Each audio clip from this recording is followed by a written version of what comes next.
சென்னை எண்ணூரில் வாயு கசிவு ஏற்பட்ட கோரமண்டல் ஆலை மீண்டும் திறக்கப்படவில்லை என ஆலை நிர்வாகம் விளக்கத்தை அளித்திருக்கிறது. முழு விவரங்களை செய்தியாளர் சசிதரனிடம் கேட்கலாம். சசிதரன் வணக்கம். இந்த விளக்கம் தொடர்பான முழு விவரங்கள் என்ன சசிதரன்?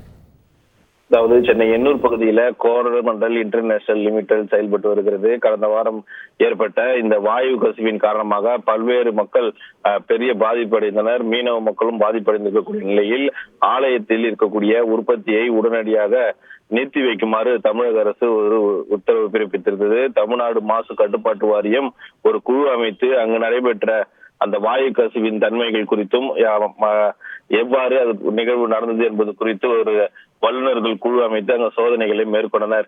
இந்த நிலையில நேற்றைய தினம் நிறுவனம் தொடர்ந்து திறந்து விட்டதாக ஒரு தகவல் வெளியாகியது. இதனால் அதற்கு மறுப்பு தெரிவித்த அந்த கோரமண்டல் நிறுவனம் எங்கள் ஆலையை மறுதொடக்கம் செய்ய அரசாங்கத்தின் அனுமதியை பெற்றுள்ளதாக சில ஊடகங்களில் ஒரு தகவல் வெளியாகியது. அது முற்றிலும் நாங்கள் ஆலையை மறுதொடக்கம் செய்யவில்லை என்பதையும் தற்போது மாசு கட்டுப்பாட்டு வாரியத்தின் வழிகாட்டுதல்படியே ஆய்வு நடைமுறையை பின்பற்றி வருகிறோம் என்பதையும் ஒரு தெளிவுபடுத்த விரும்புவதாக அந்த நிறுவனம் தெரிவித்திருக்கிறது. இதன் மூலம் இன்றும் அந்த நிறுவனம் திறக்கப்படவில்லை என்றும் தற்போது ஆய்வு பணிகள் மட்டுமே நடைபெற்று வருவதாக நிறுவனம் சார்பில் தகவல்கள் தெரிவிக்கப்பட்டிருக்கிறது.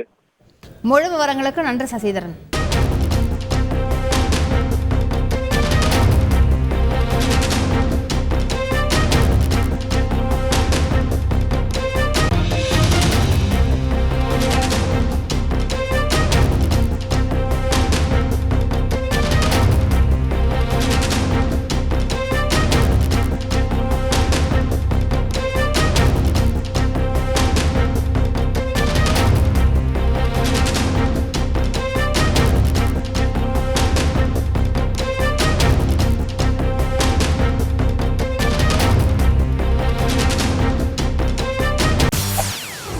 செய்திகளை உடனுக்குடன் தெரிந்து கொள்ள உடனே சப்ஸ்கிரைப் பண்ணுங்க.